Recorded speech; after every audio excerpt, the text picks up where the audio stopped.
Hello बच्चों, क्या हाल चाल, कैसे हैं आप लोग? अच्छे हैं तो अच्छे रहिए, स्वस्थ रहिए, पढ़ते रहिए। आइए स्टार्ट करते हैं। आज का हमारा सब्जेक्ट है कंपनी लॉ। तो आपसे मैं बता दूं कि आज का पेपर जो है कंपनी लॉ और पेपर है फर्स्ट, और ये आज का लेक्चर हमारा है पार्ट 2। ठीक है, तो ये पार्ट 2 का लेक्चर है, ध्यान दीजिएगा। पार्ट 2 में आपका 100 MCQ क्वेश्चंस दिए गए हैं। ठीक है, तो आइए स्टार्ट करते हैं। और स्टार्ट करने से पहले जो चाहेंगे कि भाई आप लोग जो भी चैनल पे हमारे नए हैं उसको सब्सक्राइब कर लें, नोटिफिकेशन बेल ऑन कर लें और वीडियो को अपने फ्रेंडों में खूब ढेर सारा शेयर करें। ठीक है, तो आइए स्टार्ट करते हैं। और एक चीज़ और कहना चाहेंगे कि जो भी ये MCQ हैं इसको काफ़ी मेहनत से कलेक्ट करके बनाया गया है और पूरा प्रयास किया गया है कि इसके सारे आंसर सही हों। लेकिन फिर भी यदि कोई किसी क्वेश्चन में आंसर आपको रॉन्ग दिखता है तो आप उसे अपने बुक से स्टडी करके उसको सही करेक्शन कर लें, मैच कर लें। ठीक है, तो आइए स्टार्ट कर रहे हैं। सबसे पहले हमारा क्वेश्चन दिया गया है, फर्स्ट क्वेश्चन, कि कंपनी को एक कृत्रिम व्यक्ति कहा गया है क्योंकि। कंपनी को कृत्रिम व्यक्ति क्यों कहा गया? पहला दे रहा है कि यह अदृश्य है। ठीक है, दूसरा कह रहा है इसका न्यायालय में उपयोग नहीं हो सकता। तीसरा है इसका आकार प्रकृत व्यक्ति से भिन्न है। और चौथा है इसका वैधानिक अस्तित्व। तो इसका सही ऑप्शन होगा ये चौथा, अर्थात ऑप्शन डी, इसका एक वैधानिक अस्तित्व होगा। क्वेश्चन नंबर 2 कह रहा है कि अंशों के निर्गमन के समय किसी कंपनी द्वारा जारी किया गया प्रविवरण है। क्या है? एक प्रस्ताव है, एक सामान्य प्रस्ताव, एक विशिष्ट प्रस्ताव, एक प्रस्ताव के लिए आमंत्रण। क्या होता है भाई? तो बता दें आपसे कि अंशों के निर्गमन के समय कंपनी द्वारा जारी किया गया जो प्रविवरण होता है एक प्रस्ताव होता है। ठीक है, ऑप्शन ए सही है। 3 नंबर क्वेश्चन है हमारा कि पूर्वाधिकार अंश पूंजी पर लाभांश देय है। पूर्वाधिकार अंश पूंजी पर लाभांश कब देय होता है? यह संचालकों की संस्तुति पर पूर्वाधिकार अंशों पर लाभांश देय होता है। चौथा क्वेश्चन है कि एक कंपनी को अल्प अवधि के लिए वित्त की आवश्यकता होती है, उसे किस माध्यम से वित्त प्राप्त करना चाहिए? माने एक कंपनी को कम टाइम के लिए वित्त माने धन की आवश्यकता होती है तो उसको किस माध्यम से वो वित्त प्राप्त कर सकता है? दिया है ऑप्शन, ऋण पत्रों के निर्गमन से, अंशों के निर्गमन से, बैंक अधिविकृत से, इनमें से कोई नहीं। तो सही इसका ऑप्शन है ऑप्शन सी, कि जब भी किसी कंपनी को कम टाइम के लिए पैसे की आवश्यकता होती है तो वह बैंक ओवरड्राफ्ट के माध्यम से पैसा ले सकता है। बाकी इन दोनों माध्यम से यदि लेता है ये लॉन्ग टाइम के लिए होता है। ठीक है, क्वेश्चन नंबर 5, इसमें कह रहा है कि अंशधारियों से आवंटित अंशों पर मांगी गई राशि को कहते हैं। माने जो राशि अंशधारियों से माने उन्हें आवंटित किया गया है और अंशों पर पैसा मांगा जाता है उसे क्या कहा जाता है? तो उसे आपसे बता दें याचित पूंजी कहा जाता है। ठीक है, अगला है कि कोई कंपनी निम्न में से किसका क्रय कर सकती है? मान लीजिए कोई भी कंपनी है, वो निम्न में से किसका क्रय करती है? वो अपने ऋण पत्रों को क्रय कर सकती है। ठीक है, 7 नंबर क्वेश्चन है कि एक संचालक मंडल की सभा कम से कम एक बार बुलाई जानी चाहिए। कब बुलाई जानी चाहिए? 3 महीने में एक बार, क्योंकि साल में 4 बार बुलाई जाती है। ठीक है, क्वेश्चन नंबर 8 में कह रहा है कि एक निजी कंपनी की दशा में सामान्य बैठकों की राजपूर्ति होती है। ध्यान दीजिएगा, ये राजपूर्ति नहीं है, ये गढ़पूर्ति है। ये गढ़पूर्ति मतलब गढ़पूर्ति का मतलब होता है कोरम। ठीक ना, कि निजी कंपनी की दशा में सामान्य बैठकों की जो गढ़पूर्ति होती है माने कोरम कितना होना चाहिए? तो निजी कंपनी में कम से कम 2 होना चाहिए। वहीं पे एक क्वेश्चन कह रहा है कि निजी कंपनी में सदस्यों की न्यूनतम और अधिकतम संख्या कितनी होनी चाहिए? निजी कंपनी में कम से कम 2 और अधिक से अधिक 200 सदस्य हो सकते हैं। ठीक है, 10 नंबर क्वेश्चन में कह रहा है कि एक व्यक्ति एक समय में अधिक से अधिक कितनी कंपनियों का संचालक हो सकता है? एक व्यक्ति एक समय में अधिक से अधिक 20 कंपनियों का संचालक हो सकता है। फिर वहीं पे है कि एक कंपनी अपने जब्त किए गए अंशों का पुनर्निर्माण कर सकती है। अब बताइए, एक जब्त किए गए अंशों का पुनर्निर्माण कर सकती है, प्रीमियम पर, अंकित मूल्य पर, छूट पर और ये सभी। तो वैसे तो ये ऑप्शन है सभी, लेकिन एक चीज़ और बता दूं कि कंपनी एक्ट जब 2013 बना तो उसमें छूट वाला, डिस्काउंट वाला ऑप्शन समाप्त कर दिया गया था, लेकिन क्वेश्चन के अकॉर्डिंग ये पूरा ही सही होगा। ठीक है। फिर है 12 नंबर क्वेश्चन कि कंपनी का सचिव नियुक्त किया जाता है। तो कंपनी का सचिव किसके द्वारा नियुक्त किया जाता है? संचालक मंडल नियुक्त करता है। कंपनी के प्रारंभिक संगठन को कहते हैं, मतलब जब कंपनी की जो प्राइमरी स्टेज होती है, प्राथमिक स्टेज होती है, उसको हम क्या कहते हैं? प्रवर्तन, जिसको प्रमोशन बोला जाता है। ठीक है। फिर वहीं पे 14 नंबर क्वेश्चन कह रहा है कि एक कंपनी की सभा में मतदान निम्न प्रकार हो सकता है, माने एक कंपनी की सभा में मतदान किस टाइप से हो सकता है? तो मतपत्र द्वारा भी होता है, हाथ उठाकर भी होता है, आवाज़ द्वारा भी होता है, और भी एक ऑप्शन दिया होगा, इस सभी। मतलब सही ऑप्शन है डी, इस सभी किसी के द्वारा भी हो सकता है। 15 नंबर क्वेश्चन में कह रहा है कि एक कंपनी में वापसी खरीद का संबंध है। एक कंपनी में वापसी खरीद का संबंध किससे होता है? अंशों से होता है। अगला है अंशों के आंतरिक मूल्य और बाजार मूल्य के औसत को अंशों का कौन सा मूल्य कहा जाता है? मतलब किसी कंपनी के आंतरिक मूल्य और बाजार मूल्य का जो एवरेज निकाला जाता है उसको कौन सा मूल्य कहा जाता है? तो उसे उचित मूल्य कहा जाता है, फेयर वैल्यू। 17 नंबर में कह रहा है कि निम्न विधियों में से कौन सी विधि ऋण पत्रों की शोधन की है? इसमें से कौन से ऋण पत्र की शोधन की विधि है? तो इसका सही ऑप्शन आपको मिलेगा, एक निश्चित अवधि बीत जाने पर भी शोधन, सही बात है। परिवर्तन द्वारा भी ऋण पत्रों का शोधन होता है और खुले बाजार में भी शोधन होता है, तो सही ऑप्शन डी है। 18 नंबर में कह रहा है कि अंशों के मूल्यांकन की आवश्यकता पड़ती है। अंशों का मतलब शेयर का वैल्यूएशन किस कंडीशन में किया जाता है? कह रहा है एकीकरण के नियम पर, संविलियन के नियम पर, साझेदारी के प्रवेश कर। तो सही ऑप्शन ये दोनों मिलकर होगा, इसलिए ऑप्शन डी सही होगा। ठीक है। अगला क्वेश्चन, ऋण पत्र कितने प्रकार के होते हैं? ध्यान दीजिएगा, इस क्वेश्चन में जो ऑप्शन दिया गया है 2, 3, 6, 5, तो चूंकि इसमें ऋण पत्र तो देखे होंगे अलग अलग बुकों में, किसी में 8 प्रकार का दिया है और मैक्सिमम एक बुक में मैंने देखा है 9 प्रकार का दिया। ठीक ना। लेकिन जो ये 8 प्रकार का दिया गया है, 8 टाइप का, इसमें भी 2 एकदम नेसेसरी नहीं है। उसको यदि हम हटा दें तो सही मायने में 6 प्रकार का, माने क्वेश्चन के अकॉर्डिंग 6 प्रकार। यदि इसमें कहीं 8 का ऑप्शन दिया रहता तो 8 ही सही होता। ठीक है। अगला है कि गैर परिवर्तनशील ऋण पत्रों को क्या कहा जाता है? तो गैर ऋण परिवर्तनशील ऋण पत्रों को ऋण पूंजी कहा जाता है। ठीक है। 21 नंबर क्वेश्चन में कह रहा है वह प्रलेख जो या तो ऋण का निर्माण करता है या ऋण की स्वीकृति देता है उसे कहते हैं। मतलब एक ऐसा सर्टिफिकेट जो ऋण का निर्माण करता है या उसकी स्वीकृति देता है, तो भाई सबको मालूम है उसे ऋण पत्र कहा जाता है। 22 नंबर क्वेश्चन कह रहा है कि ऋण पत्रधारी होते हैं, तो मुझे बानी याद होना चाहिए, कंपनी के लेनदार होते हैं। एक ऋण पत्रधारक को क्या मिलता है? तो उसको एक निश्चित दर से ब्याज मिलता है। ठीक ना, ऑप्शन डी इसका सही है। फिर कह रहा है कि एक सार्वजनिक कंपनी लिमिटेड जारी नहीं कर सकती, मतलब एक पब्लिक लिमिटेड कंपनी क्या जारी नहीं कर सकती है? समता अंश, पूर्वाधिकार अंश, ऋण पत्र, स्थगित अंश। बताइए कौन सा क्या नहीं जारी कर सकती है? स्थगित अंश जारी नहीं कर सकती है, बाकी सब जारी कर सकती है। एक सीमित दायित्व वाली कंपनी है। एक सीमित दायित्व वाली कंपनी किसको कहा जाता है? सोचिए। अपने स्वयं के ऋण पत्र क्रय कर सकती है, अपने स्वयं के समता अंश क्रय कर सकती है, अपने स्वयं के पूर्वाधिकार अंश क्रय कर सकती है। इनमें से सभी, तो सही इसका ऑप्शन होगा, एक सीमित दायित्व वाली कंपनी वह होती है जो स्वयं के ऋण पत्रों को क्रय कर ले। ऑप्शन ए सही।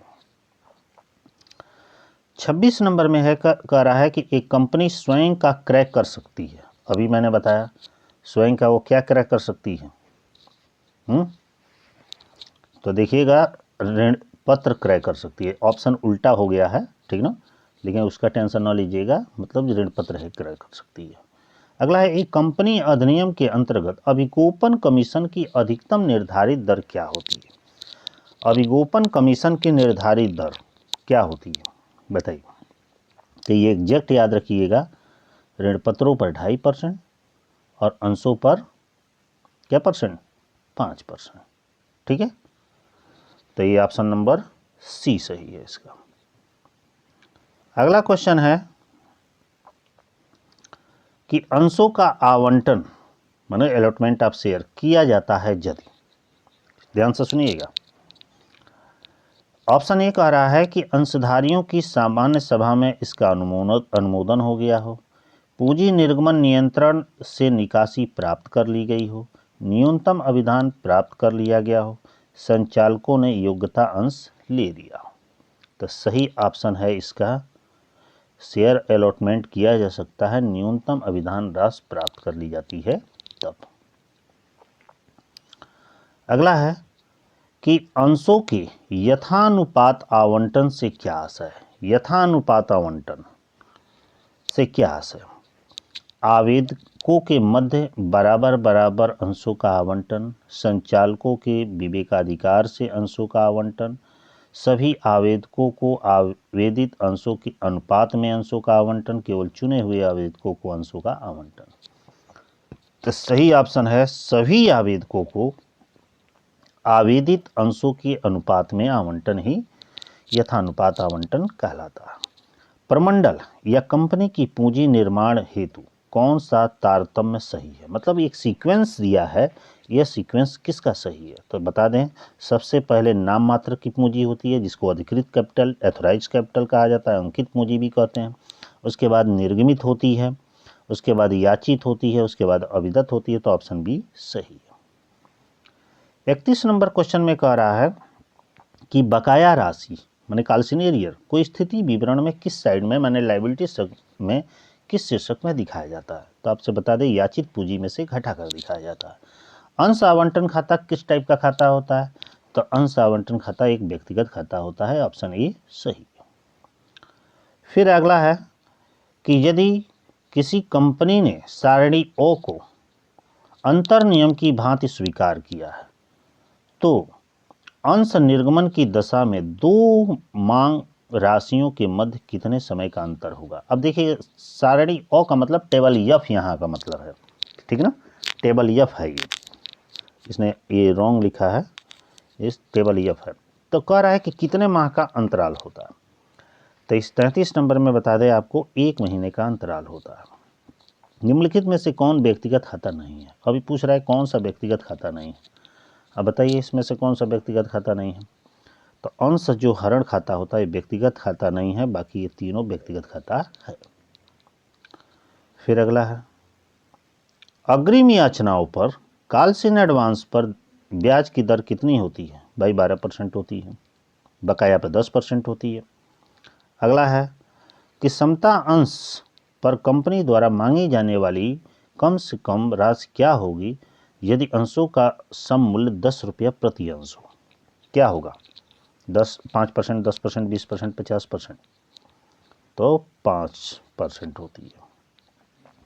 अंश प्रीमियम खाते का प्रयोग नहीं किया जा सकता है। बताइए, अंश प्रीमियम खाते का प्रयोग किस कार्य के लिए नहीं किया जा सकता है? तो ये मालूम होना चाहिए किस काम के लिए किया जाता होगा। तो आपसे बता दें, प्रारंभिक व्ययों को अपलिखित करने के लिए, बोनस अंशों को निर्मित करने के लिए, अंशों पर दी गई छूट को अपलिखित करने के लिए, सामान्य संचित, यही न ऑप्शन नहीं होगा। सामान्य संचय में हस्तांतरण के लिए इसका प्रयोग नहीं होता है। अगला है, अंशों के संबंध में प्रार्थना पत्र पर मांगी जाने वाली अधिकतम राशि कितनी हो सकती है? प्रार्थना पत्र पर मांगी जाने वाली राशि मैक्सिमम कितना हो सकता है? ठीक ना, प्रार्थना पत्र पर तो 100% भी ले सकता है, कम भी ले सकता है। समता अंशधारी एक कंपनी का क्या होता है? समता अंशधारी भाई कंपनी का स्वामी होता है, मालिक होता है। अगला है कि पूर्वाधिकार अंश वे हैं जिनको, पूर्वाधिकार अंश क्या होता है? एक शब्द में जान लीजिए इसका अर्थ क्या होता है। पूर्वाधिकार अंश वे अंश हैं जिन पर निश्चित दर से लाभांश और कंपनी के समापन पर पूंजी वापसी का पूर्वाधिकार होता है, तो ऐसे अंशों को पूर्वाधिकार अंश कहा जाता है। फिर वहीं पे यदि अन्यथा न दिया हुआ हो तो एक पूर्वाधिकार अंश सदैव माना जाता है। मैंने अन्यथा न दिया हुआ तो पूर्वाधिकार अंश किस टाइप का माना जाता है? तो यह संचयी, गैर भागी और अपरिवर्तनीय पूर्वाधिकार अंश माना जाता है। अगला है, एक कंपनी की वापसी खरीद बाईबैक का संबंध किससे होता है? तो आपसे बता दें, अंशों से होता है। ठीक ना, ये क्वेश्चन एक बार और भी आया था। अगला है कि अधिकृत पूंजी से आशय है, एथोराइज कैपिटल किसे कहा जाता है? तो एथोराइज कैपिटल मतलब जिससे कंपनी का रजिस्ट्रेशन कराया जाता है। तो अंश पूंजी की अधिकतम राशि जिसे कंपनी निर्मित करने के लिए अधिकृत है, तो ये ऑप्शन सही होगा, ऑप्शन डी। अधिकृत पूंजी का जो भाग जो जनता में विक्रय के लिए प्रस्तुत और आवेदित हो उसे क्या कहा जाता है? मैंने अधिकृत पूंजी का वह भाग जो जनता में जारी किया गया है, ले लो खरीद लो भाई, तो उसे कौन सी पूंजी कहा जाता है? तो उसे निर्गमित या आवेदित पूंजी कहा जाता है। अगला है, पार्षद सीमा नियम तैयार करते हैं। बताइए, पार्षद सीमा नियम कौन तैयार करता है? भाई प्रवर्तक जो कंपनी का निर्माण करता है वही करता है। एक निजी कंपनी अपना व्यापार आरंभ कर सकती है। बता दें कि एक निजी कंपनी अपना बिजनेस जैसे ही उसका रजिस्ट्रेशन होता है बिजनेस स्टार्ट कर सकती है। ऑप्शन ए सही था। अगला है, कंपनी के निर्माण से क्या आशय है? कंपनी के निर्माण का मतलब है समामेलन और प्रवर्तन दोनों अवस्था। माने जैसे ही कंपनी का निर्माण होता है, मैंने प्रवर्तन होता है और उसे ही रजिस्ट्रेशन होता है, तीसरी अवस्था को निर्माण कहा जाता है। अगला है कि कंपनी को जन्म देने का विचार मस्तिष्क में लाना तथा विचार को साकार रूप देने वाले व्यक्ति को क्या कहा जाता है? तो जो कंपनी का निर्माण करता है, उसका आकार बनाता है, उसको स्टैब्लिश करता है, उसको प्रवर्तक ही न कहा जाएगा, प्रमोटर। ऑप्शन ए सही है। अगला है, कंपनी के समामेलन से क्या आशय है? कंपनी का समामेलन माने कंपनी का रजिस्ट्रेशन, तो कंपनी का रजिस्ट्रेशन है। कंपनी के समामेलन का प्रभाव क्या होता है? कंपनी का रजिस्ट्रेशन से यह प्रभाव होता है कि कंपनी एक वैधानिक व्यक्ति बन जाती है, ये भी सही है। कंपनी समामेलित हो जाती है, सही है। कंपनी का अस्तित्व अस्थायी हो जाता है, ये भी सही है। और उपयुक्त में से कोई नहीं। अब ध्यान दीजिएगा, कंपनी के समामेलन का प्रभाव ये आपसे मैं बता दूं, ऑप्शन के हिसाब से यदि नीचे लिखा रहता उपयुक्त सभी, तो सभी होता, लेकिन ऑप्शन में ऐसा कोई नहीं है।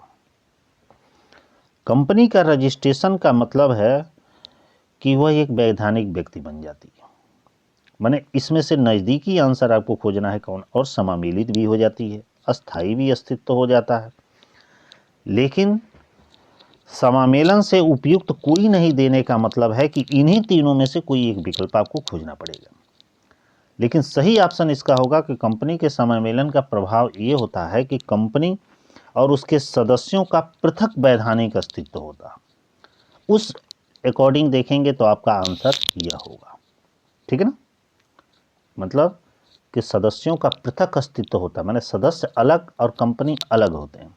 लेकिन यहाँ पे नज़दीकी माने इसके हिसाब से उपयुक्त में से कोई नहीं, क्योंकि ये ऑप्शन नहीं दिया है।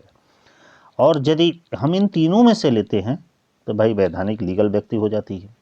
तो यहाँ पे क्वेश्चन के हिसाब से हमारा यही आंसर होगा, डी। अगला है कि प्रथम वार्षिक साधारण सभा वित्तीय वर्ष समाप्त होने के कितने समय में होनी चाहिए, माने उसके बाद कितने समय के अंदर हो जानी चाहिए? तो आपसे मैं बता दूं, 9 महीने के अंदर। वार्षिक व्यापक सभा बुलाया जाना आवश्यक है, मतलब एनुअल मीटिंग कब बुलाई जाती है? तो एनुअल मीटिंग सभा बुलाया जाना और सभी प्रकार की कंपनियों के लिए बुलाना जरूरी है, चाहे निजी कंपनी हो चाहे प्राइवेट पब्लिक कंपनी हो। अगला है, प्रतिपुरुष प्रॉक्सी को सभा में अधिकार है। प्रॉक्सी को किस टाइप का अधिकार है भाई सभा में? केवल मत देने का अधिकार है।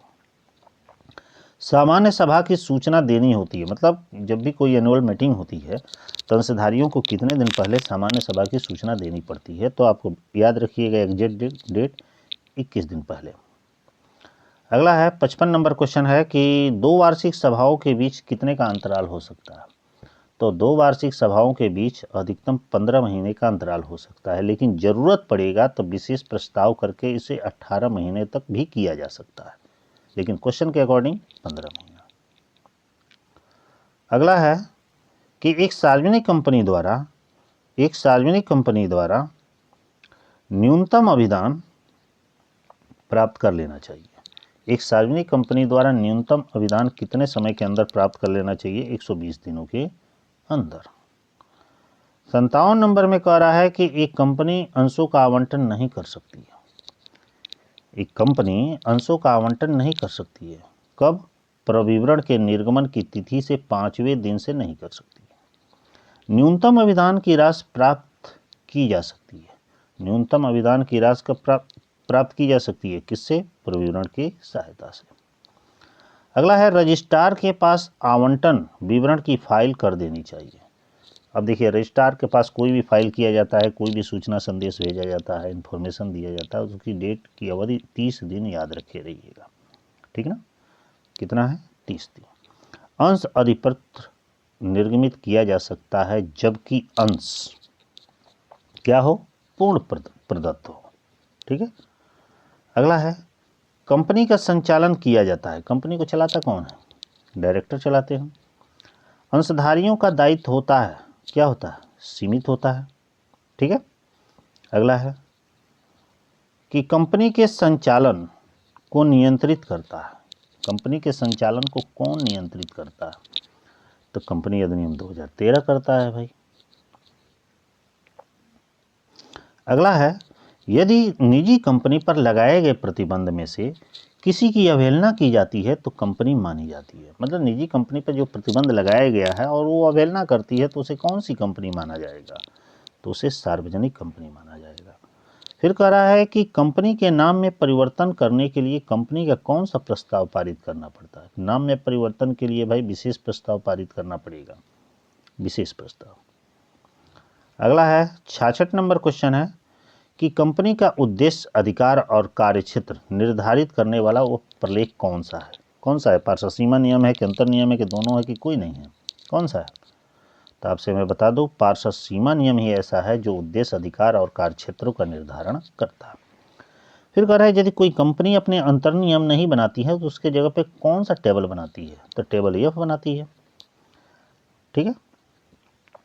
अगला है 68 नंबर कि कंपनी द्वारा अंशों का विवरण दिया होता है। कंपनी द्वारा अंशों का विवरण दिया जाता है, किस में दिया जाता है? सीमा नियम में कि अंतर नियम में कि दोनों में दिया जाता है? किस में दिया जाता है?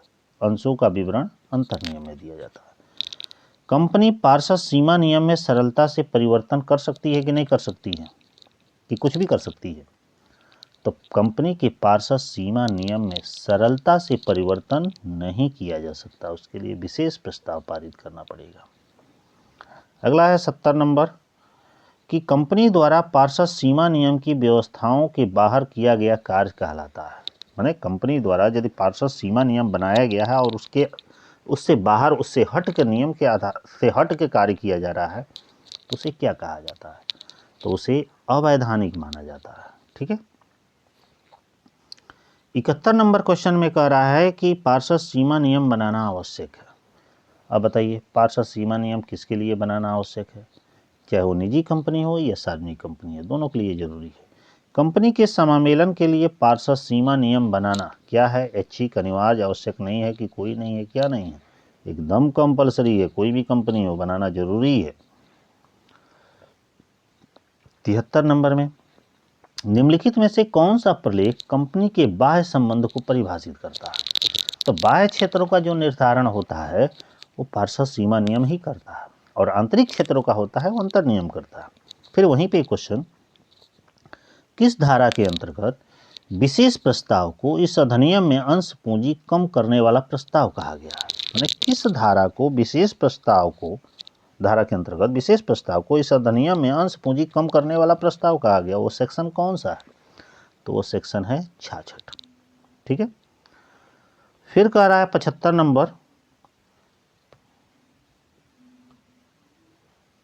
नंबर क्वेश्चन कह रहा है कि कंपनी का पंजीकरण है। भाई कंपनी का तो पंजीकरण एकदम अनिवार्य है, चाहे कोई भी कंपनी हो, ठीक है। फिर कह रहा है कंपनी एक वैधानिक कृत्रिम व्यक्ति है क्योंकि, कंपनी एक वैधानिक कृत्रिम व्यक्ति है क्योंकि इसका अस्तित्व विधि की नज़र में है, माने कानून की नज़र में है। ऑप्शन सी सही है। कंपनी को विद्यमानता बाधित होती है, कंपनी की विद्यमानता बाधित होती है। कब? सदस्य की मृत्यु पर, संचालक की मृत्यु पर, सदस्य द्वारा अंशों के हस्तांतरण पर, उपयुक्त में से कोई नहीं। तो सही ऑप्शन है उपयुक्त में से कोई नहीं, ऑप्शन डी सही है।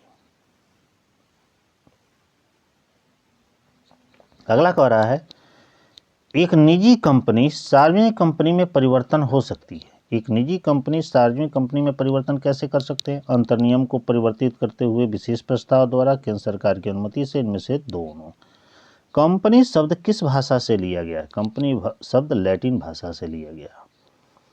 अगला 80 नंबर में कह रहा है कि एक सार्वजनिक कंपनी से आशय एक ऐसी कंपनी से है जो निजी कंपनी नहीं है। यह परिभाषा किस धारा के अंतर्गत दी गई है?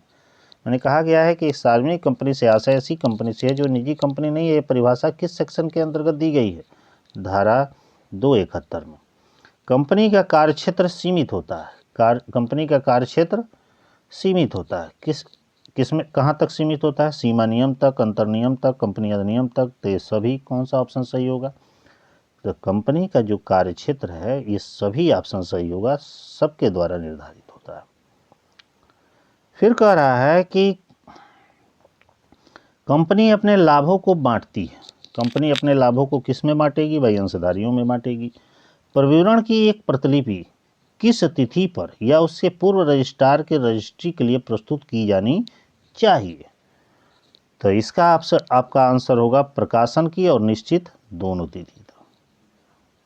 फिर अगला है 84 नंबर क्वेश्चन कह रहा है कि प्रत्येक कंपनी को प्रविवरण जारी करने से कितने दिन पूर्व रेड हेरिंग प्रविवरण रजिस्ट्रार के यहाँ फाइल कर देना चाहिए? रेड हेरिंग प्रविवरण रजिस्ट्रार के पास कितने दिन के अंदर फाइल कर देना चाहिए? तो 3 दिनों के अंदर। ठीक है। 85 नंबर क्वेश्चन कह रहा है कि प्रविवरण एक ऐसा प्रपत्र है जो जनता का अपना धन कंपनी से आकर्षित करता है। प्रविवरण एक ऐसा प्रपत्र है जो जनता का अपना धन कंपनी से आकर्षित करता है। तो किसके लिए आकर्षित करता है? विनियोग के लिए। कंपनी अधिनियम 2013 के अनुसार प्रविवरण में सम्मिलित विवरण माना जाता है। क्या यह सही है? प्रविवरण में सम्मिलित विवरण माना जाता है, तो यह गलत है। 87 नंबर क्वेश्चन कह रहा है कि प्रविवरण एक ऐसा प्रलेख है जो जनता को आमंत्रित करता है। जनता को क्या आमंत्रित करता है भाई? वह अंश तथा ऋणपत्र खरीदने के लिए आमंत्रित करता है। प्रविवरण एक महत्वपूर्ण प्रलेख है। ये किसके लिए सबसे महत्वपूर्ण प्रलेख है? कंपनी के लिए महत्वपूर्ण प्रलेख है। अगला है कि बैंकिंग कंपनी के चिट्ठे में परिवर्तित प्रारूप में इतनी अनुसूचियां दी गई हैं। तो आपसे मैं बता दूं कि 14 अनुसूचियां दी गई है। फिर वहीं पे एक क्वेश्चन है कि साधारण अंश का दूसरा नाम क्या है? साधारण अंश को ही समता अंश कहा जाता है। अगला है 91 नंबर क्वेश्चन है कि अंशों के निर्गमन के समय किसी कंपनी द्वारा जारी किया गया प्रविवरण है। जारी किया गया प्रविवरण क्या कहलाता है? एक सिर्फ प्रस्ताव कहलाता है। अगला है कि पूर्वाधिकार अंश पूंजी पर लाभांश देय। पूर्वाधिकार अंश पर लाभांश कब देय होता है? संचालकों की संस्तुति पर। फिर एक कंपनी को अल्प अवधि के लिए वित्त की आवश्यकता होती है, उसे किस माध्यम से वित्त प्राप्त करना चाहिए? तो वह अल्प समय के लिए, ये भी क्वेश्चन आ चुका है, बैंक ओवरड्राफ्ट के माध्यम से होना चाहिए। अगला है कि अंशधारियों से आवंटित अंशों पर मांगी गई राशि को क्या कहते हैं? याचित पूंजी कहते हैं। एक पब्लिक लिमिटेड कंपनी में सदस्यों की अधिकतम संख्या कितनी होती है? इसकी कोई सीमा नहीं होती है। पब्लिक लिमिटेड सार्वजनिक कंपनी में अनलिमिटेड होती है। अगला है एक निजी कंपनी में क्या होता है भाई? कि शेयरों के स्थानांतरण का अधिकार पर प्रतिबंध होता है। अंशों के सदस्यों की संख्या 100 होती है। शेयरों के अंशदान के लिए जनता को निमंत्रण पर प्रतिबंध होती है। उपरोक्त सभी होती है। तो यहाँ ध्यान से देखिएगा कि एक निजी कंपनी में शेयरों में अंशदान के लिए जनता को निमंत्रण पर प्रतिबंध होता है। तो ऑप्शन सी इसमें से सही है। ठीक है। क्यों? फिर आगे कह रहा है एक कंपनी का प्रवर्तक होता है। एक कंपनी का प्रवर्तक क्या होता है भाई? न तो वो कंपनी का प्रन्यासी है और न ही अभिकर्ता है। अगला है कि कंपनी के प्रवर्तक की वैधानिक स्थिति होती है। कंपनी के प्रवर्तक की वैधानिक स्थिति क्या होती है बताइए? उपरोक्त में से कोई ना, न एजेंट, न न्यासी, न एडवोकेट, कुछ नहीं होता है। अगला है कि प्रवर्तक होता है। प्रवर्तक क्या होता है भाई? वो कंपनी के समामेलन में भाग लेने वाला आदमी होता है। कंपनी प्रवर्तन की अवस्थाओं में शामिल है। कंपनी का जब प्रवर्तन होता है तो उसके कुछ स्टेज हैं, फर्स्ट सेकंड थर्ड स्टेज है। तो इसमें क्या शामिल है? अवसरों की खोज करना, ये सही है। वित्त की व्यवस्था करना, ये भी सही है। व्यावसायिक तत्वों का संयोजन करना, ये भी सही है। तो सही ऑप्शन डी है। तो इस तरह आपका ये 100 MCQ कंपनी लॉ का समाप्त हुआ। तो आपसे मैं बता दूं, कंपनी लॉ का पहला पार्ट जा चुका है। जो बच्चे नहीं देखे हैं तो उसे इस लेक्चर के डिस्क्रिप्शन बॉक्स में लिंक दिया रहेगा, वहाँ से भी देख सकते हैं। और ये दूसरा लेक्चर है जो 100 MCQ का आपके पास जा रहा है, ठीक है। इसके अलावा 50 क्वेश्चन और जाएगा जो कंपनी लॉ फर्स्ट पेपर का पार्ट 3 होगा, ठीक है। तो इस तरह आप जो भी हमारा वीडियो देखे हैं थोड़ा अपने बच्चों में, फ्रेंडों में शेयर कर दीजिएगा, ठीक है। और इसी तरह चैनल पर बने रहिएगा। वीडियो को लाइक और कमेंट करना ना भूलिएगा।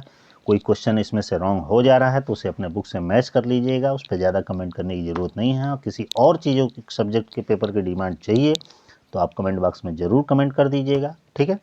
ठीक है, फिर बहुत जल्दी मिलते हैं नेक्स्ट वीडियो में। तब तक के लिए बाय।